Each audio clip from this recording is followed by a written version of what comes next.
বান্দা আকাশ পরিমাণ যদি গুনাহ করো, পাতাল পরিমাণ যদি গুনাহ করো, সাগরের পানি পরিমাণ যদি গুনাহ করো, পাহাড় তুলনায় যদি তুমি গুনাহ করো, আমার দরবার থেকে তুমি নিরাশ হইও না। এ বান্দা, আমি তোমাকে একটি রাস্তা বাতাই দিচ্ছি, একটি পথ তোমাকে আমি দেখাই দিচ্ছি। সেই পথটি কোন পথ তোমরা জানো? ওয়ালাউ আন্নাহুম ইযযালামু আনফুসাহুম জাউকা।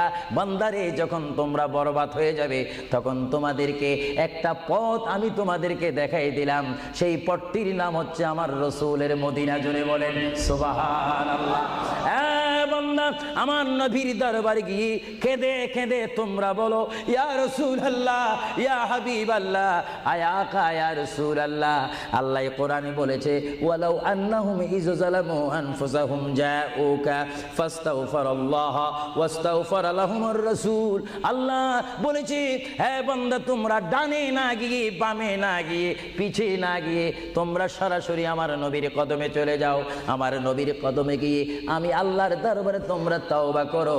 তওবা করতে করতে তোমাদের চোখের পানি যখন বাইর হয়ে যাবে, আর ওই মুহূর্তে যদি আমার বন্ধু যদি তোমাদের জন্য আমার দরবারে সুপারিশ করে, আমি আল্লাহ তোমাদেরকে ওয়াদা দিয়ে দিলাম, গ্যারান্টি দিয়ে দিলাম, আমার রাসূল যদি তোমাদের জন্য আমার দরবারে সুপারিশ করে, সঙ্গে সঙ্গে বান্দা তোমার অতীতের জীবনের কবিরা সগীরা গুনাহ মাফ করে দিব। জোরে বলেন সুবহানাল্লাহ।